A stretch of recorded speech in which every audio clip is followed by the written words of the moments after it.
Hey everyone, my name is Matt Quinn and welcome to this episode of Dark Skies. So this is part 2 of my comparison of the Sony A7iii and the Canon 5D Mark IV when it comes to night sky photography in particular.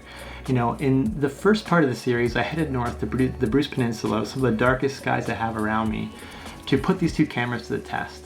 And I gathered all sorts of images at all sorts of ISOs. I really wanted to test out the dynamic range. I wanted to see, you know, if this camera ate stars, you know, the infamous Sony Star Eater issue. So I have all the images now, they're on my computer, and this episode is really about pixel peeping and getting super nerdy with these images to see if there's a big difference between these two cameras, because outside of the images, there's a lot different, specifically the price. You know, these cameras are not the same price. They're actually quite different. There's two different tiers here. The Canon 5D Mark IV is almost, you know, $1,500 more than the A7iii. So, you know, with that money, are you actually getting a lot more? I don't know. So hopefully that's one of the questions we can answer today, in addition to finding out how these two cameras perform. So let's get doing this. Let's compare these two cameras. Let's get super nerdy here and find out which of these cameras is the best one for night sky photography.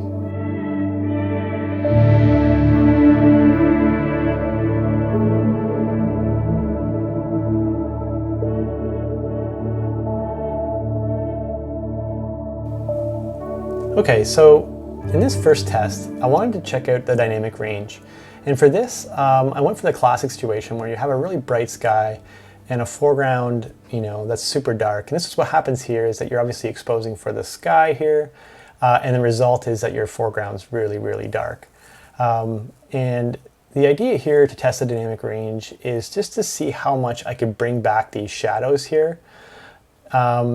And when I bring back these shadows, how much noise is in those shadows and how far can I bring that back before I really, you know, these images start falling apart. So here we are in Lightroom here. First, I'm going to apply some lens corrections just to kind of like equal the playing field a little bit between these two.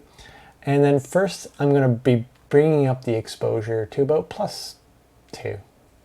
And then I'm going to be dropping the highlights down until I'm kind of happy with how they look, make it more natural looking. And then in the shadows, I'm going to just kind of bring these up to about, you know, what it would look like with my eye, I guess. And I think it's about there. And the shadows, or the highlights rather, are still pretty high, so I'm going to drop those down. And this is kind of what it looked like, you know, with the eye. And as you can see, the Canon 5D Mark IV does a phenomenal job at recovering the shadows. Like, let's just flip this back here. That's what it was originally. And that's what it's like after the adjustment. And if I zoom in here, you can definitely see some noise here in the shadows. And this is the noise I'm talking about. And as soon as you start post-processing this image and adding some clarity and contrast, that noise is really going to pop out. And you can even see a little bit of like magenta kind of like in the shadows here. But it's not significant. And I think this image is actually pushed a bit further than I would normally anyways. So let's just drop this down a little bit. Make it a bit more natural. That's looking a bit better and more like what the eye would see. So, you know, an incredibly powerful camera with really great dynamic range that you can bring a lot of balance together in these photos, especially for landscape. You know, I wouldn't really use this, you know, a graduated ND filter in situations like this anymore because this camera is just so capable. So now, as you can see down here, I have the Canon image and I have a Sony image right beside it with the exact same settings. So I'm just going to select them both, and I'm going to sync all the settings across the board to the Sony image and flip over to it. Overall, the images are pretty similar. You know, they don't have a huge difference overall. And if I zoom into the Sony, you know, it's similar. You know, there's still a little bit of magenta here, and the noise, you know, flip back to Canon, the noise, you know, possibly a little bit less noise and slightly less kind of magenta banding, but overall, you know, we're really splitting hairs here to find a massive difference. But both of these cameras at the bottom line are absolutely phenomenal when recovering shadows. And I would have no concern at all exposing for the highlights so I don't blow out any highlights. I have lots of information there. and letting the shadows be dark, because I know I can bring so much of that image detail out when I'm working in post. So needless to say, both these cameras have phenomenal dynamic range at low ISOs. This ISO is shot at ISO 200, f4 1/50th of a second. The Canon image 1/50th f4 ISO 200 as well. And an important consideration is that ISO, because when you shoot at low ISOs, your cameras have a lot more dynamic range. So when we start looking at our night sky photos and we're shooting at much higher ISOs, we're going to have less dynamic range. It's just kind of how these cameras work. The higher the ISO, the less dynamic range we're going to have. And there's like a graph I can show you from DxOMark that kind of shows this exact kind of like trend downwards with the ISO. So for me, I like to compare at ISO 200 and 400, just because a lot of the images I shoot are on a tracker, and I'm going to be shooting at lower ISOs just so I have that, larger dynamic range to play with in post. Okay, so next we're going to be looking at night sky photos. So the first thing I'm going to do is I compared images shot at 16, 32, 4000, 5000, 6400, 12,800, and 25,600 ISO. And we're going to be looking at each one of those and seeing how the noise is. As well as I'm going to be looking at images that I put on a tracker. So I had a star tracker with me, and those are like super long exposure shots. So I have a 2-minute exposure and I have a 5-minute exposure. And we're going to be looking at those and seeing how these cameras perform in these super long exposures, specifically looking at the Sony one and seeing if it does in fact eat stars. And if it does eat stars, is it a big deal? Because I'm not thinking it's going to be a big deal, because the images look pretty great. So let's have a look at all these things and we'll find out. Cool. Okay, so the first image we're going to compare is the 3200 ISO image. So these images were both captured with the Canon 24mm f1.4 lens. And the only lens corrections I've done on these images, I've just changed the white balance on the Sony image just to be similar to the Canon image, because I want us to focus on the noise, not the color differences, because the color differences can always be changed later. So that's the only correction I wanted to make on the Sony images. So let's have a look here and we'll zoom in and check out the noise. So the Canon over here on the left and the Sony here on the right. And you look around it and you can kind of just see like slightly less noise on the Sony side than the Canon side. But it seems like there's more detail on the Canon side than there is on the Sony side. And I imagine this is due to the resolution difference. There's about an 6 to 8 megapixel difference on these two cameras. So that might be reason why. I'm not super technical, so I don't know exactly why, but from a noise perspective, it definitely looks like the Sony has less noise at 3200. Okay, so now we're looking at the 6400 ISO image. 10 seconds, 6400 ISO on the Canon here on the left, 10 seconds, 6400 ISO on the Sony here on the right. So let's zoom on in here and have a look. And, as you can see, it's just ever so slightly getting more noise, but both of these images are just, I'd say they're still usable. Noise down here in the water though, let's have a pan down. And you can see along the sky here and in the water, the noise is actually quite a lot more pronounced with the Sony. With the Canon. The Sony is actually doing quite well with the noise in the water. But up in the sky, again, the trend is that we're seeing more detail here, more noise on the Canon, but some artifacting and some weird kind of weirdness here, but less, much less noise. I imagine this is some sort of algorithm being, put on the image, in camera to cause this to happen. But pretty consistent as we scale up here on the ISO scale. Okay, so now we're looking at ISO 12,800 shot at 10 seconds. And you can see these images are super bright. Both of these images are exposed pretty similarly. So let's zoom on in and have a look at the noise. So you can see here, Canon on the left, Sony on the right. pretty consistently following the same track. It's just as you move up the ISO scale, you're starting to see more noise on each one. Again, Canon holding on to some detail, and Sony, having less noise but having some weird kind of artifacty stuff happening here. And then if we pan down and we look at the water, pretty similar noise profile in the water and in the sky, just ever so slightly less probably on the Sony. But overall, I think these images would still be usable. I mean, you wouldn't want to print them very large, but as far as like sharing them digitally, 10 seconds at 12,800, just an absolute ton of detail here. As you start post-processing these, since 12,800 is so high and we're starting to lose a lot of dynamic range, you will start to see these images, fall apart. I wanted to pan over here to this kind of star cluster, because let's try to get these two similar. Definitely a lot more noise on the Canon than the Sony. And you can see that even with the naked eye here, you can see a lot more noise. But again, Canon still retains some more detail. So next we're going to crank it. We're going to go all the way up to 25,600 and see how these cameras perform. So I shot two images, one at 8 seconds, and it almost like, started to blow out. Just so much light. So we're going to have a look at the 4-second image. So this is a 4-second shot. Like 4 seconds is not a lot of time. It's actually quite a short exposure.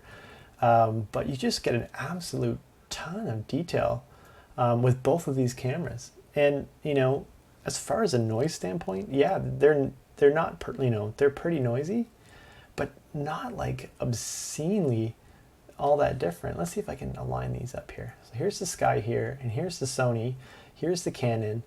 Again, a very similar trend. Just the Sony has a little less noise than the Canon, but again, at 25,600 ISOs, it's pretty phenomenal. Let's zoom in on some stars now. Here we have this fun little nebula here, and again, pretty noisy, and on Sony's side, pretty noisy, but still pretty beautiful composition here. At 4 seconds, it's, if you really need to capture some gorgeous shots of the night sky, 4 seconds, you could definitely process this and share it digitally and share the experience you had in a really awesome way, even shooting at 25,600 with either one of these cameras.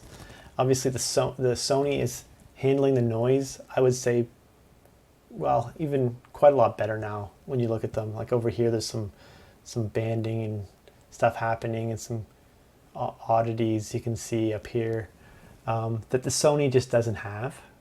And you actually see some magentas here from the nebula, which is pretty awesome.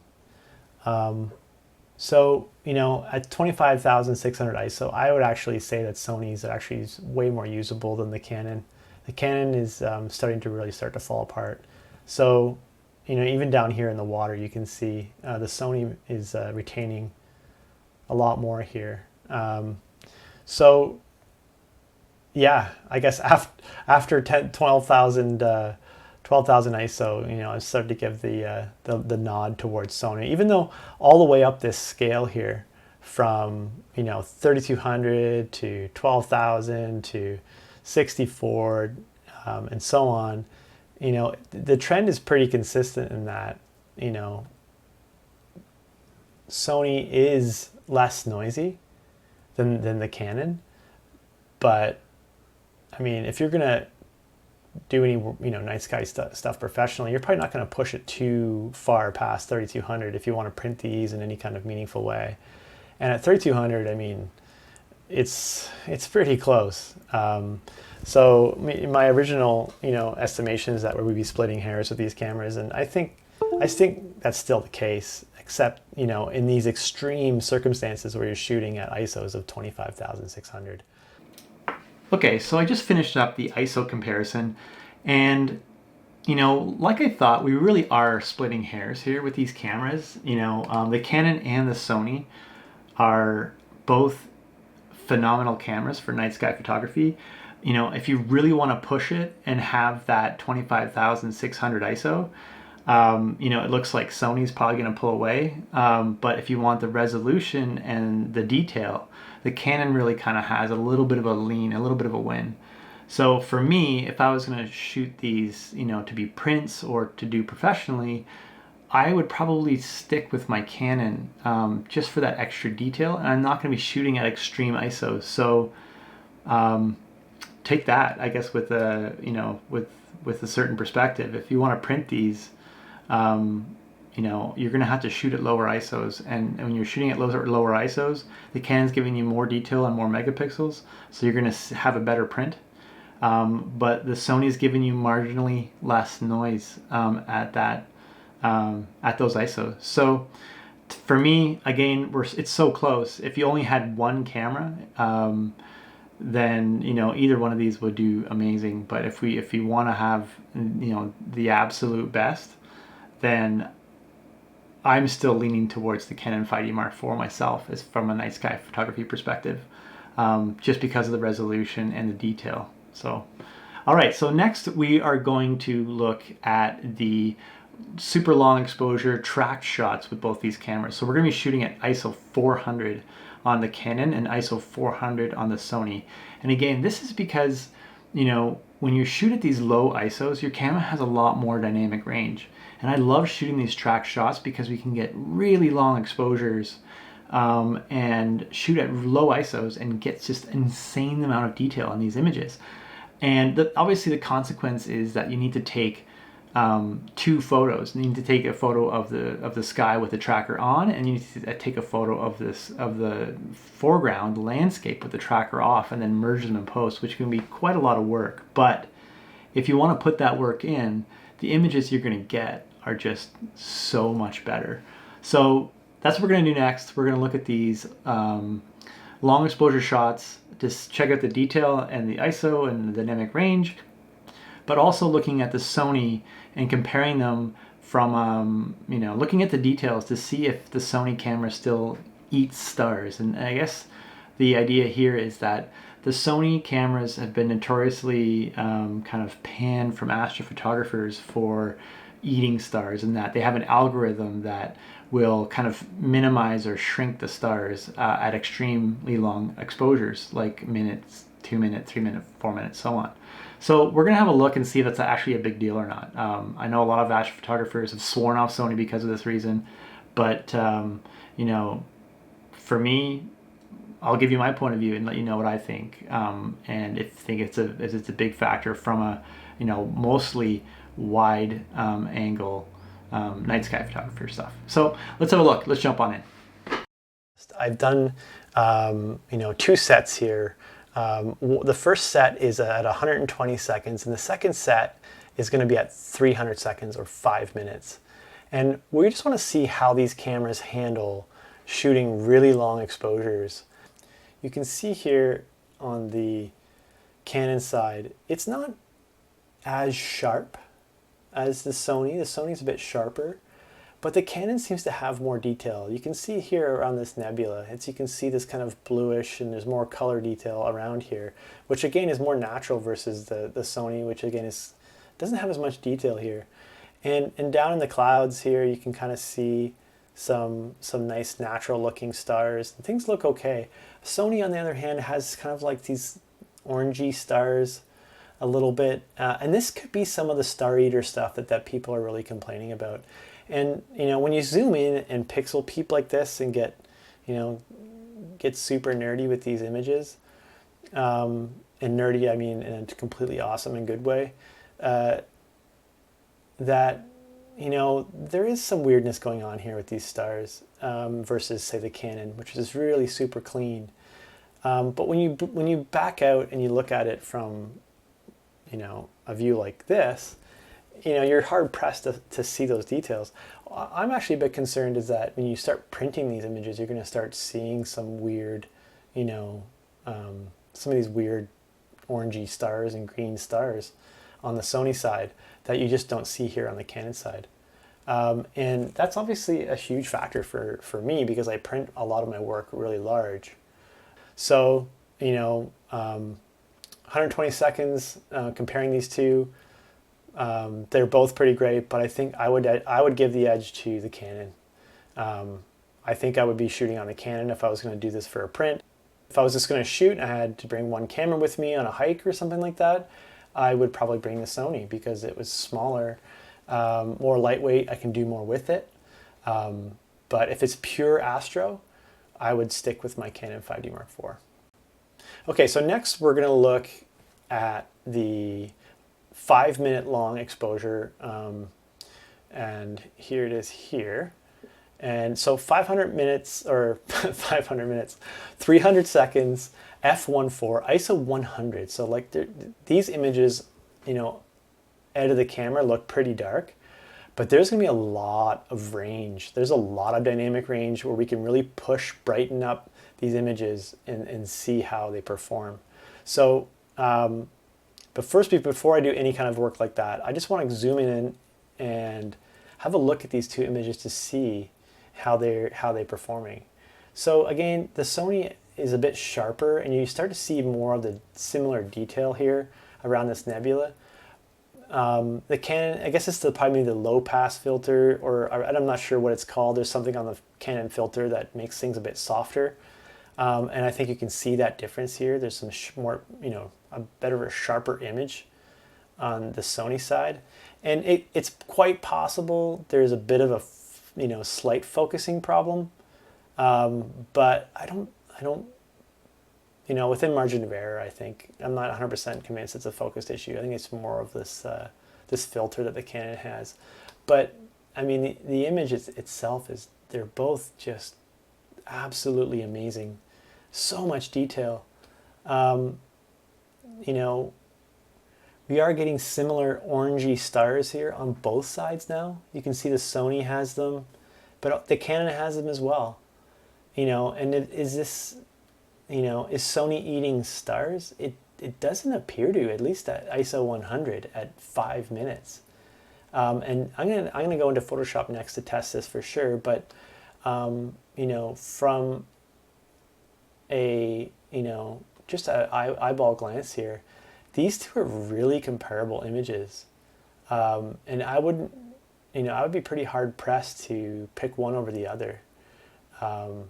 Once we start post-processing these and really pushing them, that we might see a difference then. But just out of the camera, these two are both looking absolutely great, and I would probably use either one. I think if I were to have to pick, I might pick the Canon just because it has higher megapixels and I can print it at a higher resolution.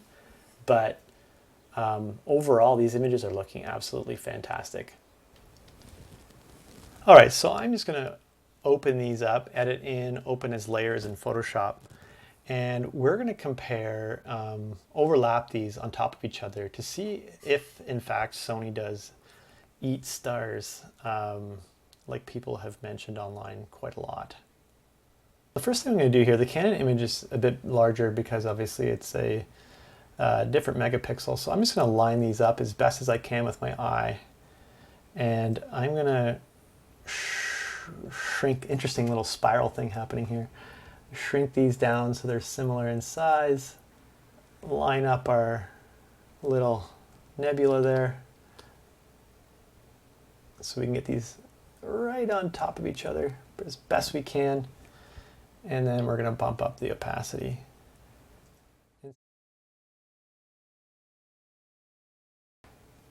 Okay, so we have these images. They're a little bit off still, but I think for the most part we're aligned well enough that we'll get our comparison.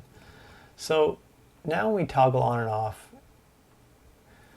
you'll see here. So this is the Canon image, and you can see around here, lots of really nice stars, some ceramic aberration around these stars here with the purple and the orange.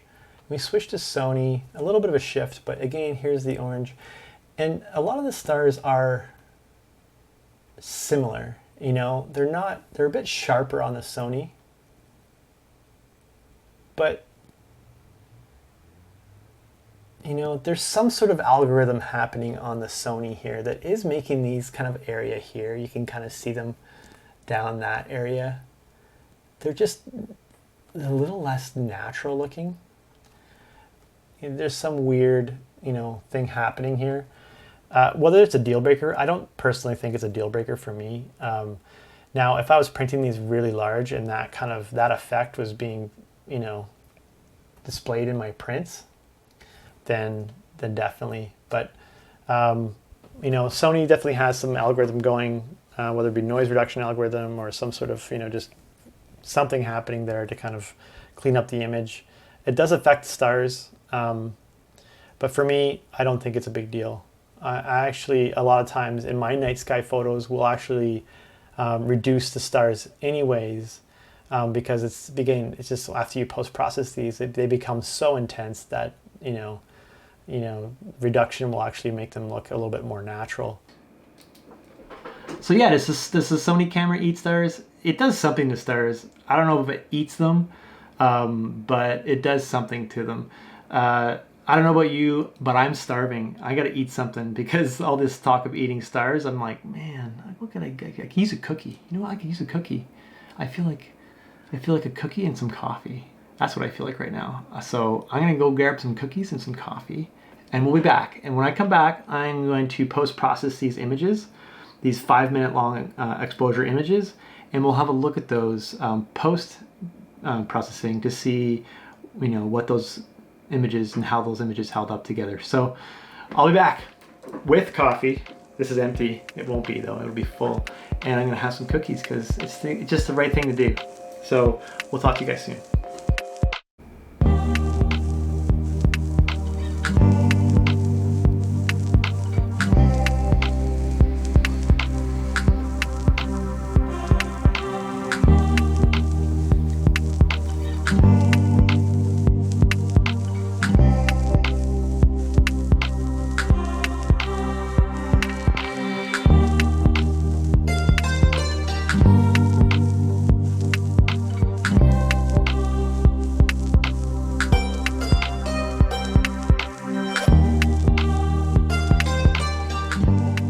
Okay, so I just finished post-processing these images here. Canon on the left, Sony on the right. So if you zoom in here, overall after post-processing, you know, I'm flip-flopping, you know what I mean? I go from loving one to loving the other. Here's Rho Ophiuchus cloud cluster here, one of my favorite places to shoot. And you know, it seems like the Sony picks up a bit more color, but the Canon has more detail. So it seems to be pretty consistent that the Canon wins from a details perspective. I mean, the noise is maybe a little less on the Sony side, which is consistent with what we know already. And just some general thoughts, it felt like the Sony, I had more room to move with the Sony, just with like the dynamic range, but again, like just so, you know, splitting hairs. The one thing I did see was this area up here on the Sony. It seems like a lot of cyan stars. And I'm trying to figure out why that is. It doesn't show up here on the Sony, on the Canon side, but this might be some of that algorithm, that star eater or whatever they want to call it, algorithm at play. So like on the Canon side, you can see the stars are more white. There is some coloration because our stars are obviously a little bit colored, but on the Sony side, it's like rainbowy, you know, like you have these blues and greens and oranges that are just not on the Canon side, and the Canon side just seems a bit more natural. You know, even with your naked eye up here, you can totally see this like blue area up here and maybe over here too. So, you know, is that it's bothering me, I'll be honest. I don't like it. I prefer the Canon, the way it handles these kind of mini stars, and just moving around a bit, you can see how these greens and blues. Really, you know, it looks like, you know, green and blue and orange sparkles, which I don't like. I don't like having that kind of color. You know, I'd probably desaturate a little bit to compensate for that, but it's just one extra step that I have to go to with the Sony versus the Canon, as you can see here. So, you know, is this the Star Eater thing? I think it is. I think it's this algorithm that Sony uses. Is it a deal breaker? I think that would be a stretch. I mean, the Sony image is pretty much on par with the Canon one. Again, with just splitting hairs on the, you know, Sony having a bit of better, you know, noise handling and Canon having higher detail. But this Star Eater thing's super annoying. But again, not a deal breaker. I'm sure we can figure it out. And people who buy the Sony, you know, depends on what you're doing with it. If you're printing, you're gonna have to probably fix that before you print. Whereas the Canon, you probably wouldn't. You just go ahead and print. So there's that to consider, I suppose. But as far as details, I mean, look at, even down here, you can see the cat's paw nebula.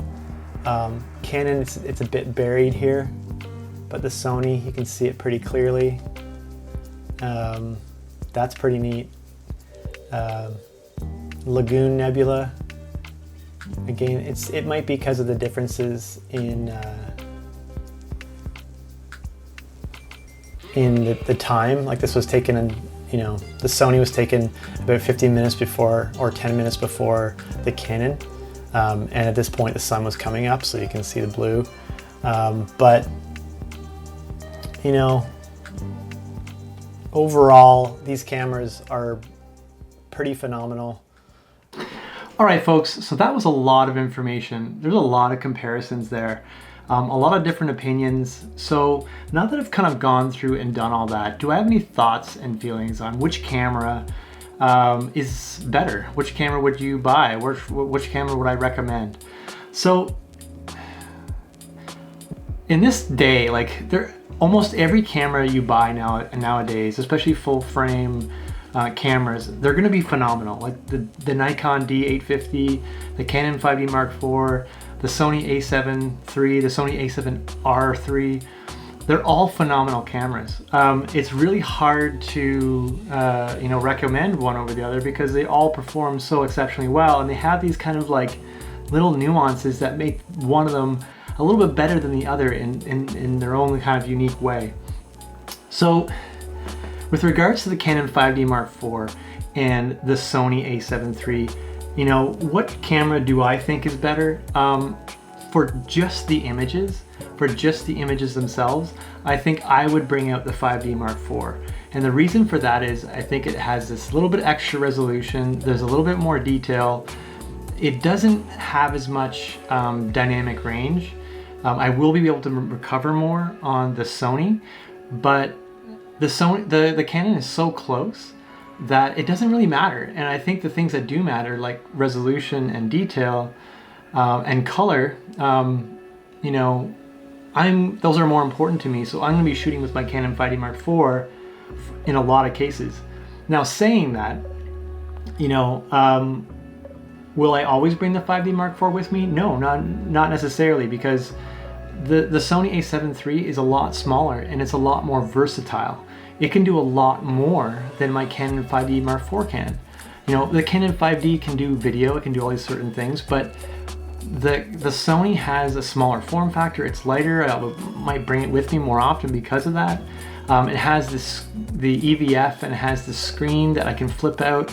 I don't have to be always looking through the viewfinder and chimping on my screen like I do with the 5D Mark IV, and that's actually quite a huge factor when using these cameras in the real world. Like when I'm out there, I can get down low and I can flip the camera out and I don't have to, like, you know, try to like look through the viewfinder to see what my image is gonna look like, or like crane my neck to see the screen, the live view screen, like I do on the Canon. So while each of these cameras have, you know, amazing image quality, each one of them has its own kind of nuance that makes one better than the other. And you know, the Sony A7iii, I used to have the Sony A7S, and I despised that camera. It was so horrible.